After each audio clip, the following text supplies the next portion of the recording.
স্থানীয় সরকার উপদেষ্টা আসিফ মাহমুদ বলেছেন, বিগত সরকারের নতজানু পররাষ্ট্রনীতির কারণে তিস্তা চুক্তি আলোর মুখ দেখেনি।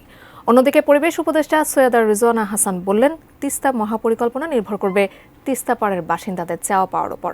রংপুরে তিস্তা নিয়ে এক গণশুনানিতে এই মন্তব্য করলেন দুই উপদেষ্টা। রংপুর থেকে শাহরিয়ার মিমের তথ্য ছবিতে desk report. Banner, festoon, placard হাতে রংপুরের কাউনিয়া অভিমুখে তিস্তা পাড়ের হাজারো বাসিন্দা।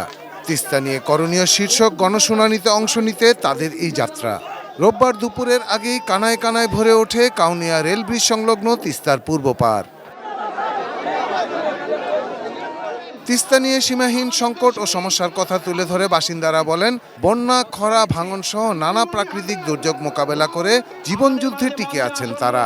দাবি তোলেন দ্রুত তিস্তা চুক্তি করে মহাপরিকল্পনা বাস্তবায়নের। ব্রেকফাস্ট, টিফিন কিংবা স্ন্যাক টাইমে মজাদার আয়োজন মানে অল টাইম ব্রেড। তিস্তায় বন্যার সময় যে বানভাসী মানুষের কষ্ট, শীতের সময়টাতে শুকনো মৌসুমে এখানে যে চরাঞ্চল তৈরি হয়, সব মিলিয়ে তিস্তা পাড়ের মানুষের যে কষ্টগুলো আছে সেই কষ্টগুলোকে দূরীভূত করার জন্য সরকারের তরফ থেকে যেন কার্যকর ব্যবস্থা গ্রহণ করা হয়, আমরা সেটাই চাইব। গণশুনানি শেষে উপদেষ্টা আসিফ মাহমুদ সজীব ভুঁইয়া বলেন, এবার শক্ত কূটনৈতিক তৎপরতার মাধ্যমে ভারতের সঙ্গে তিস্তা চুক্তি বাস্তবায়ন করা হবে।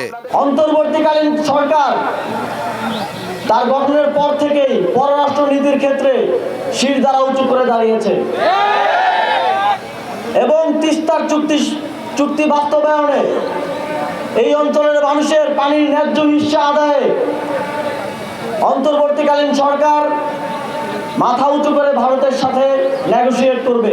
পানি সম্পদ এবং পরিবেশ, বন ও জলবায়ু বিষয়ক উপদেষ্টা সৈয়দা রিজওয়ানা হাসান বলেন, আপাতত তিস্তার ৪৫ কিলোমিটার এলাকা ভাঙন রোধে ব্যবস্থা নেওয়া হচ্ছে। আমি আপনাদেরকে যে কথাটা দিব সেটা হচ্ছে, আপনাদের মতামত ছাড়া কোনো মহাপরিকল্পনা চূড়ান্ত হবে না।